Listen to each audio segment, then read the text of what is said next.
in a second. Okay. Is this thing gonna go off? Oh no.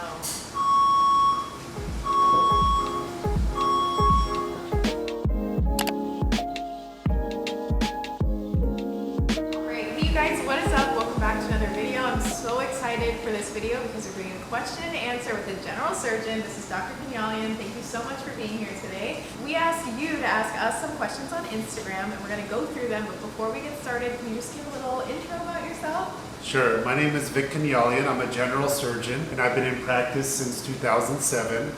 I trained for medical school at St. Louis University in the Midwest, and then I came back out to Southern California to do a 6-year general surgery residency at an LA County hospital. After that, I did a 1-year fellowship in laparoscopic surgery. So I work at 2 community hospitals in Southern California, and they're both about 200-bed hospitals. Well, like I said, thanks so much for being here. I'm really excited to go through these questions. You guys had some really good ones, and there were a lot, but we had to narrow it down to the best ones. First things first, why did you choose to go into general surgery? So the funny thing is that when I was in medical school, I basically told myself that I would do anything but surgery. But what happened is once I started the rotation, and I chose it first to get it out of the way, I was, number one, just fascinated by the surgeries, especially the laparoscopic procedures, because I thought they were kind of like video games, but with like a lot on the line. In addition to that, what attracted me to general surgery is there's a lot of medicine involved. So for a while I was thinking about orthopedic surgery, maybe urology, but general surgery is kind of a good combination of a lot of, obviously, operating room time. But in addition to that, for your post-op care, there is a lot of internal medicine involved, and I like that aspect of it. I couldn't do it. That's why I'm going in OB-GYN. Okay, next question. At what point in medical school did you decide on general surgery? Several weeks into my first rotation is when I kind of started realizing that not only do I like the surgeries that I'm seeing, but I kind of got along with the residents, like with their personalities, and I kind of respected how hard they were working and how they just had a really kind of a can-do attitude, how much they accomplished in the same day. And it's almost like I saw my personality aligning with that specialty. And that's when I kind of started saying, oh, let's investigate this option. I did some sub-Is the 4th year to really make sure I was doing what I wanted to, and that confirmed it. Right. I really noticed that on your rotations as a medical student, it really is about the experience too, about how well you get along with everyone. If it's a positive experience, I feel like if you go and rotate in any field, if it's a good experience, you will like that specialty to an extent. Okay, so next question, what is the best and worst part of your specialty? So the worst part is time away from my family, definitely. Just even last week, my wife sent me a video of I have a 14-month-old daughter who was waiting at the door calling my name out because she thought I'd be arriving home soon. It was getting around that time where I usually do get home. But of course I was in a lounge waiting for a case, so it can get kind of heartbreaking at times. The other thing that's really bad about being a general surgeon is just waiting for operating room time. Okay. You're ready to go, you've seen the patient, you have the right diagnosis, you have all the right equipment, but you're limited on operating room availability, staff, and that's been a major issue since COVID as well. We've had a lot of limitations in terms of staff, and that's very frustrating. So there's a lot of downtime where it adds a lot of stress to the situation. What about the best part of your specialty? I can accurately say without any problem that maybe once a week or 2 weeks you genuinely save somebody's life. You'll have a patient with dead bowel who is septic, intubated, you're talking to the family about just really possibly poor outcomes, and I've had patients like that who will 1 to 2 weeks later are in your office just thanking you. Right. So it's very rewarding. There is a lot of stress involved. The highs are very high, but at the same time the lows could be very low, but definitely the highs make it worthwhile. Definitely. Like you mentioned earlier in the video about how you have a lot on the line and how you're operating. I mean, that is a lot of stress on you, but it must feel so rewarding to know that you're making a huge impact in someone's life, and not only just the patient, but also their family and friends and all of that stuff. So you mentioned that you spend a lot of time away from your family. So that brings me to the next question of how many hours do general surgeons work per week? So typically I'd say the average work week is about 50 to 60 hours. Of course it goes up and down. Now being in private practice and being my own boss, I do have some flexibility. I could not work for the next 3 months if I wanted to, but of course that's going to adversely affect your income and your interaction with other physicians, because it's really important in private practice to be available. That's one of the most important qualities you could have as any type of doctor, but especially a surgeon. But I would say in general it's about 50 to 60 hours per week. Okay, got it. And next question, what surgeries are performed by general surgery? What's the bread and butter? So typically we're operating on the abdominal area. So the two most common surgeries that a general surgeon performs, gallbladder operations, usually laparoscopic, and then we do a lot of hernias. Okay. So just yesterday I did 4 surgeries. 2 of them were umbilical hernias. One was a laparoscopic gallbladder removal, and the other one was an inguinal hernia. In addition to that, some general surgeons do a lot of breast cancer surgery, or you could even focus on skin cancer, melanoma excision. But there's also a lot of colon and bowel obstruction operations as well. So it's a nice mix. And if you're not following him on Instagram, you absolutely have to. He posts a lot of the surgeries that he does on his Instagram and just details about it, and it's really fascinating. So if you're not following him, follow him. I'll have it linked here along with down below in the description box. What's your favorite surgery that you've ever done? So I really like laparoscopic surgery. Like I was mentioning, I did a fellowship in it. So I enjoy laparoscopic colon operations, laparoscopic ventral hernia repair. There's a really fun but stressful operation. It doesn't come around too much because the diagnoses are usually like ITP, which isn't too common, but it's a laparoscopic splenectomy. Oh. And what's fun about that operation, it's enjoyable until you start getting into some bleeding, and then it could turn really stressful. Okay. So every little minute maneuver you make is kind of stressful, but once you're complete and once the spleen is out, it's really rewarding, and the patient can usually go home within 1 to 2 days. Wow, that's incredible. Oh my goodness, that's scary too. Ooh, what is the craziest case that you've ever encountered? So just recently, actually, I had a young patient who during the holidays was at a party and had an appetizer with a toothpick in it, and he noticed that half of the toothpick was gone, and so he was pretty convinced that he ate it. And initially he was having a lot of just chest pain, but then he thought that he was over it. The problem is about 3 days later it got stuck in the small bowel, which is the most narrow part of the intestinal tract, and it actually perforated his intestine. So I took him to surgery, I put a scope in, I was able to find the small bowel loop involved, and I was able to do a resection. He went home a few days later, but that was actually a pretty cool case that happened just within the past couple of months. You go in and did you like look through the whole bowel? I put in the scope, I ran the entire small bowel, and it was really obvious when I got to the problem area, because normally the bowel should be pink and not dark red and inflamed, and it should be soft and not thickened. And suddenly I got to an area where there was kind of like a ball, and you could tell that's where the perforation was. The body was trying to kind of seal it off. So I made a small incision in the abdominal wall over that area. I brought it outside, I stapled off, sewed the bowel together, and let it drop in. Wow, that's really crazy. What is the recovery time for a surgery like that? So since it was laparoscopic, the recovery is pretty fast. You just have to wait for the bowel function to come back. Okay. So within 2 to 3 days, that anastomosis or that connection is going to heal properly, and you can start giving the patient liquids. But within 5 days, the patient was at home with minimal pain. Wow, that's incredible. All from a toothpick. This is more of a personal question. How do you prioritize your life outside of surgery, or what do you do with your free time? So I have 3 small kids, and I have a 4th one on the way. So I really try to be really efficient when I'm home. I try not to do any business or billing stuff when I'm at home, especially when my kids are awake. I just try to focus on them, and actually it's like the best way to kind of decompress too, because when I'm playing with them, you know, I really, not that I don't care about the hospital and my surgeries, but I kind of forget about it, and you need something like that.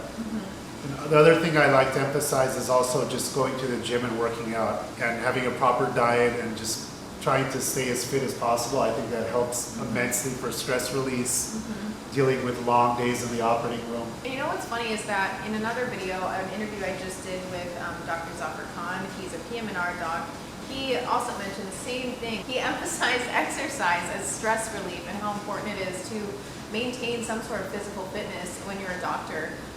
So listen to these guys. When they're talking about exercise and how important it is for yourself, not just your physical well-being, but your mental health, super important. So make sure that you guys make time for exercise. What is one thing that you would change about your specialty?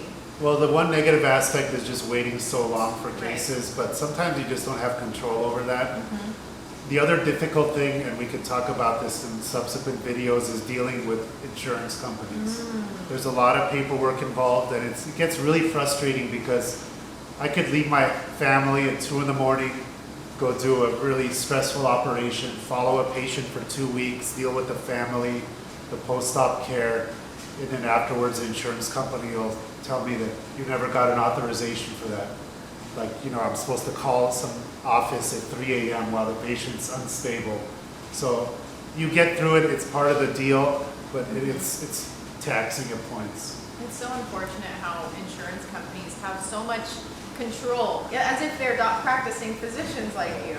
It really hinders patient care. It's super sad. That kind of leads me to my own question that I have about when you're on call. Are you on call 24/7, 365? How does that work? So when you're in private practice, you basically are on call. You don't want to get into the habit of not picking up your phone. Basically, the physicians in private practice can consult whoever they want. If you get into the pattern of not picking up your phone, not being available, they will call other people. So if you're just chilling at home and resting and having fun all the time, yeah, it might be fun, but you're going to notice that your referral pattern will go down. I see. And then your income goes down. Right. So there's a fine line. Now, after I've been doing this for 16, 17 years, of course, if somebody calls me on a Saturday night and I'm at some party or a birthday for my kid, somebody's going to understand. Right. You know? But especially when you start out, you don't say no to anything. Okay. You respond quickly to all consults, and that's how you establish rapport and get more referrals. Wow, that's really good advice. It's really important for a lot of us to learn about that, especially those of us who are trying to go into private practice as we become docs. Our next question is a little bit deep. How do you emotionally handle cases that have a poor outcome? That can be difficult. Like I said, the lows of this job can get pretty low.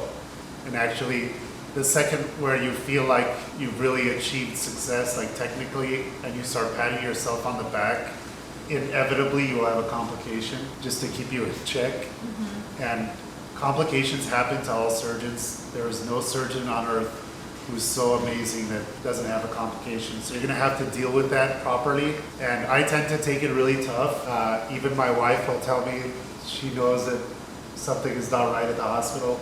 I usually I'll wake up in the middle of the night and just toss and turn for like 2-3 hours between like 2 or 5 in the morning if I had a patient who didn't do well. So the deal is you have to find a colleague to discuss cases with, especially in your specialty. I have a partner in my practice. And you have to kind of learn from each complication, because otherwise you're just going to set yourself up for repeating it. And if you feel like at least you learn from it, some patients in the future may benefit from what you learned. It'll kind of help alleviate that pain you're going through. But like I said several times, you're going to get a lot of accolades by families and in the hospital, but you better prepare for dealing with the lows. Do you feel that or notice that there's a mental block that you get if you don't address the way that you're feeling about a certain case? Like if you have another one of the similar nature, and if you have some sort of mental block stopping you, or you're a little more cautious. I think it's important for a surgeon. They have to have kind of a voice inside their head that kind of keeps their ego in check. I could tell you thousands of times, if not tens of thousands of times, I'll be in the middle of a surgery. I want to keep trying to make it perfect, take every adhesion down. Where a lot of times, especially with an older, sicker patient, you have to do the job, save their life, solve the situation at hand, and then back out. Okay. There are some surgeons who don't have that inner voice. And next thing you know, they're in an 8 to 10 hour operation with a 90-year-old who gets an MI or has a massive complication. So every surgeon has to keep their ego in check at some point and just know that, hey, it's time to back out. It's hard to describe, and it's kind of even hard to teach that to somebody. but it's something you're gonna have to keep your patients safe and try to minimize the complications. Right. Thank you for mentioning that. I think that's really, really important for us to remember that it's a person, a human being that you're operating on, and if you're worried about yourself and your ego and you having perfection, it is always at the expense potentially of somebody else. Is being a surgeon everything you thought it would be? I think so. There are some highs that basically you can't really recreate. Like I've told my wife, like the only other job that I could see doing other than being a surgeon, and not that I would have any chance of doing it, would be like being a fighter pilot or maybe a commercial pilot. I would need something where I get those highs and the adrenaline rush. And I don't know where else I could get it other than the operating room at times. Okay, wow. How long do you intend to practice for? So I've kind of designed my life where I could work for maybe another 5 to 10 more years and then just work, not because I need to, but because I enjoy it. I enjoy teaching, so I could really kind of focus on that. When I went on my general surgery rotation, that was my first rotation of third year, my first rotation of all time. So I had no idea what to expect in general in terms of being in a hospital or anything like that. But I feel like general surgery is pretty particular. I didn't even know that you had clinic. I thought you just operate. I didn't know how the patients come to you, but how much time do you spend in the clinic versus in the OR? Yeah, usually the worst part of a surgeon's week is clinic because we want to be in the operating room. I typically spend 1 day in clinic because there you're going to see your pre-ops for the elective cases. We do a lot of surgeries that are inpatient, but there you're going to do your preoperative evaluation, history and physical, and then you're going to do your post-op care there. Okay. So typically most surgeons may have 1 to 2 days of clinic. This is a silly question, but this is a common question that a lot of people have, and it's something that I questioned when I was a pre-med. How do you hold your bladder during a long surgery? So I could tell you I've been having students rotate with me for probably 7 to 8 years, and I can't remember a time where a student had to scrub out to use a restroom. Now maybe they had an accident and didn't tell me. The one thing I want to emphasize is in academic settings, those are when you're doing 6-7 hour operations. In private practice, you have to keep moving.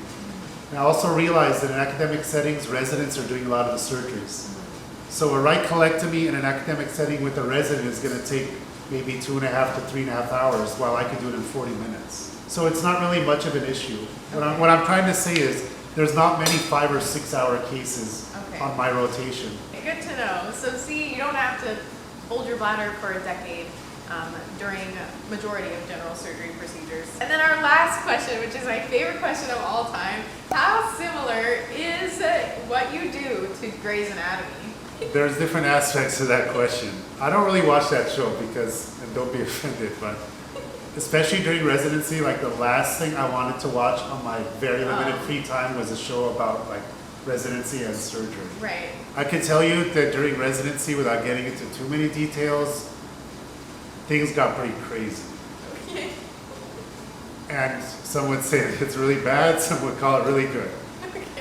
In terms of the medical accuracy of it, of course, it's a drama and they exaggerate things immensely. I remember I tried to watch it once and they were trying to get a ticking bomb out of somebody's abdomen, and I just got offended. I just turned it off. You're like, no. Well, there's your answer to that question, you guys. I know that we were all waiting for that one. That is about it for our questions for today. Thank you guys so much for asking questions, and thank you so much for taking the time to answer them. It was super fun to do this video with you. If you have any requests, things that you want to see from Dr. Konyalian as a general surgeon, or even just general advice about being a doctor or life stuff, let us know in the comments down below. Thank you so much again. Of course, my pleasure. All right.